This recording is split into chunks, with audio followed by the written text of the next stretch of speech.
বন্ধুরা, আপনাদের সবাইকে স্বাগত জানিয়ে আমি চলে আসলাম একটা দারুণ রেসিপির সাথে। এই যে দেখতেই পাচ্ছেন চানা, তো এগুলো না ভেজানো ছিল অনেকক্ষণ আগে, তো ভিজিয়ে এখন জল থেকে তুলে রেখেছি। আর এই যে মশলার জন্য পেঁয়াজ কেটেছি, কিছুটা রসুন কুচি প্লাস কিছুটা গোটা রসুন, আর এদিকে হচ্ছে আদা কুচি, আলু, কাঁচা লঙ্কা, টমেটো নিয়েছি দুটো। এই সমস্ত কিছু আজকে মশলার জন্য কেটে নেওয়া হয়েছে। তো এখন আমি প্রেসার কুকারে দিয়ে দিচ্ছি জল, তার কারণ হলো চানাগুলো একটু সিদ্ধ করতে হবে।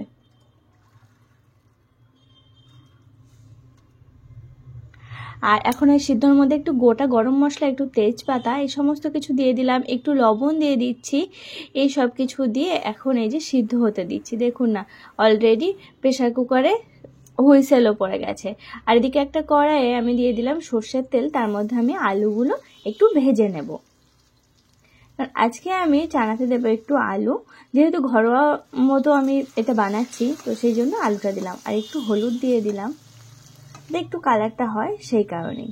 তো দেখতে দেখতে আলুগুলো ভাজাও হয়ে গেল। একে একে সমস্ত আলুগুলো আমি নামিয়ে নিচ্ছি। আর এই তেলের মধ্যে এখন আমি দিয়ে দেব ফোড়ন। ফোড়নে দিলাম গোটা গোলমরিচ, দিলাম দু একটা কাঁচা লঙ্কা, দিচ্ছি কুচি করা পেঁয়াজ। এবার সবকিছু খুব ভালো করে একটু নাড়াচাড়া করে লাল লাল করে ভেজে নেব। ঢেকে রেখেছিলাম, পেঁয়াজটা প্রায় এদিকে লাল লাল করে ভাজা হয়ে গেছে। তো এই অবস্থাতে আবার একটু নাড়াচাড়া করে নিলাম।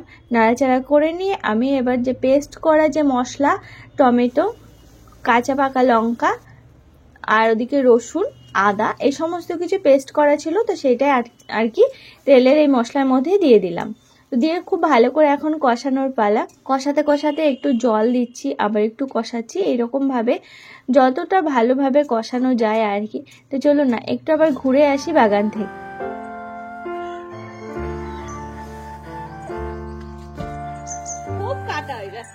দেখুন কষানো অনেকটা হয়ে গেছে। এই অবস্থায় আরও কিছু আমি মশলা অ্যাড করব। তার মধ্যে জয়িত্রী দিয়ে দিলাম, একটু গোটা জয়িত্রী, একটু ফ্লেভারের জন্য আর কি। একটু জিরে গুঁড়ো দিচ্ছি, আমি যেহেতু জিরেটা বাটিনি। একটু শুকনো লঙ্কার গুঁড়ো দিয়ে দিলাম, একটু হলুদ গুঁড়ো দিচ্ছি, লবণ দিচ্ছি স্বাদ অনুযায়ী, যেহেতু আমি চানা সিদ্ধর সময় লবণ দিয়েছিলাম, তো এটা খুব মেপে দিতে হবে। দিচ্ছি একটু চিনি, আবারও খুব ভালো করে একটু নাড়াচাড়া করে মশলাটা খুব সুন্দর করে কষিয়ে নিতে হবে। আর এই রেসিপির মেন হলো মশলা কষানো। যত ভালোভাবে মশলা কষানো যাবে রেসিপিটা কিন্তু খেতে ঠিক ততটাই সুন্দর হবে। তো এই যে ঢেকে ঢেকে আমি কষিয়ে নিচ্ছি। আর চলুন না মশলাটা কষানো হোক, ততক্ষণ আপনাদের কিছু আমি দেখাই। এই সবে স্নান টান করে আপনাদের সামনে আসলাম। আর এতদিন যে সমস্ত সাবানগুলো আমি ব্যবহার করতাম, সেটা সেই স্কিন পুরো ড্রাই হয়ে যায়, কোনো রকম কোনো ময়শ্চারাইজ ভাবই ছিল না। তো তার জন্য আমি সাবানটা একটু চেঞ্জ করলাম।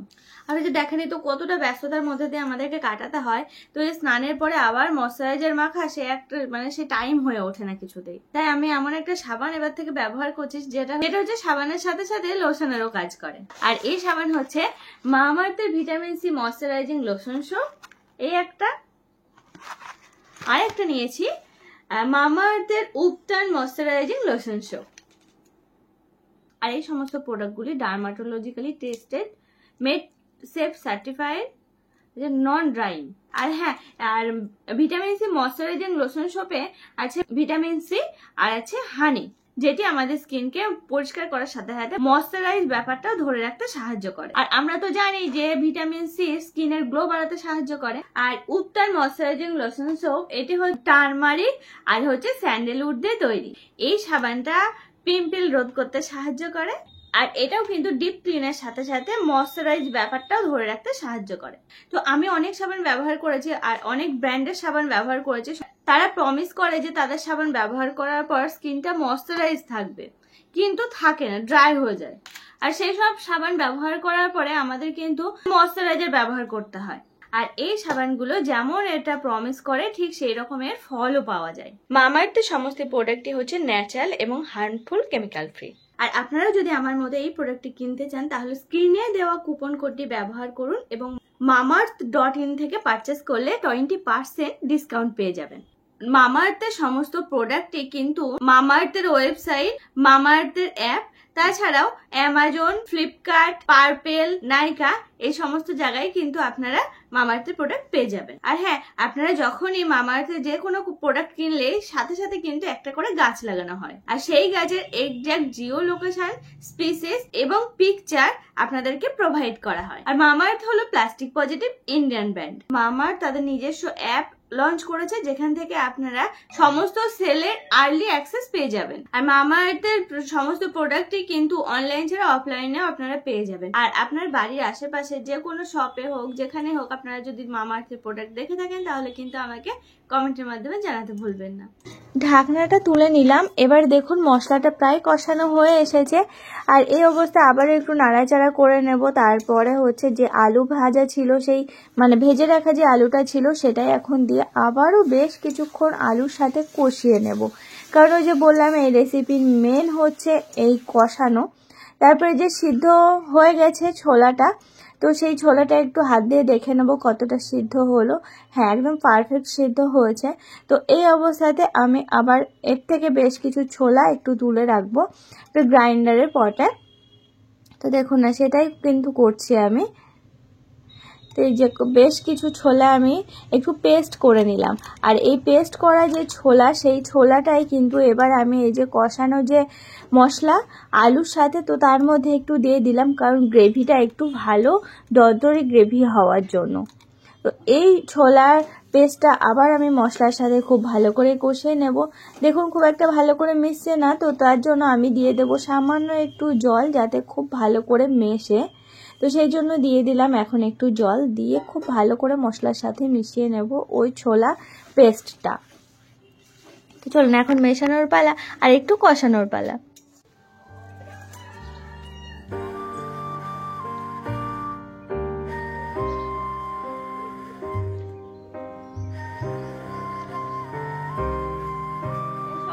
মাটি পেয়ে গেছে শিকড় একদম সে।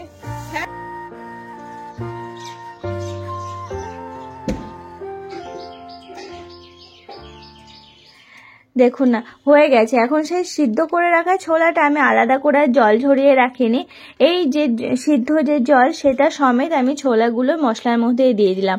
আলাদা করে আমাকে আজকে আর ছোলাগুলো কষতে লাগলো না।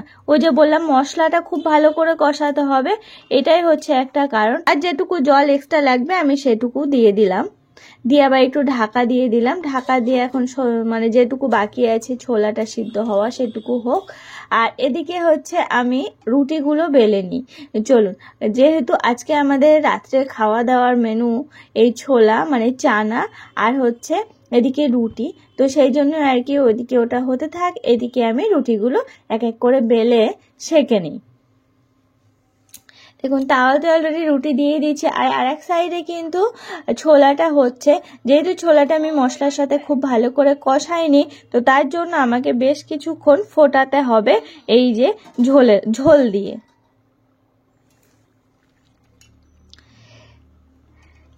আরও একটা মেন ব্যাপার আছে এই চানা রান্নায়, তো সেটাও আপনাদের সঙ্গে শেয়ার করব। তো দেখতে থাকুন ভিডিওটা, আশা করি ভালো লাগবে।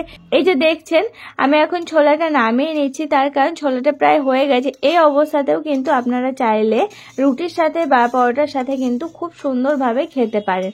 তো আমি আবারও কড়াইটা একটু ধুয়ে নিয়ে কড়াইয়ে দিয়ে দিলাম একটু সর্ষের তেল।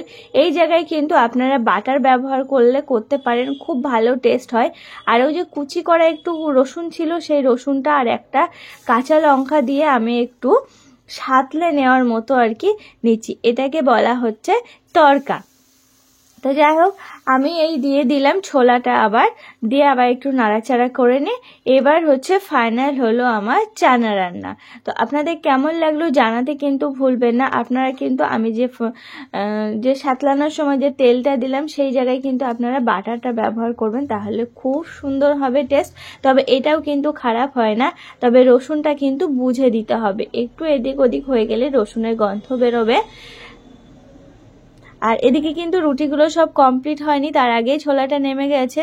তো রুটিগুলো যে কটা বাকি আছে সেগুলো আর কি রুটি বানিয়ে নিচ্ছি। আর রুটি বানানো হয়ে গেলে দেখুন না রুটিগুলো কি সুন্দর ফুলছে। তো রুটি বানানো হয়ে গেছে, এখন আমি বাটিতে বাটিতে করে ছোলাগুলো তুলে ফেলছি।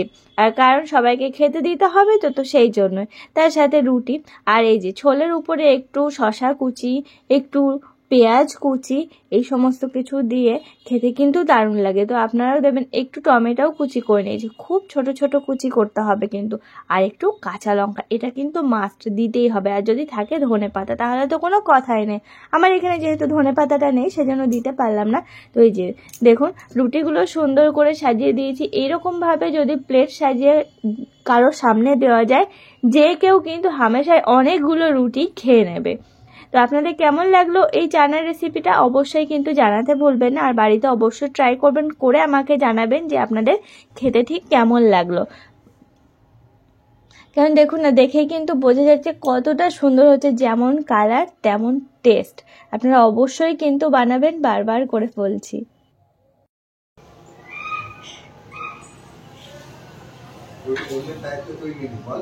হ্যাঁ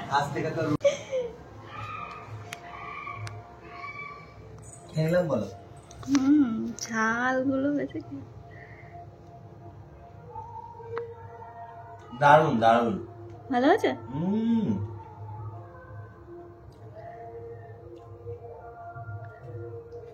এত সুন্দর কি করে করলে?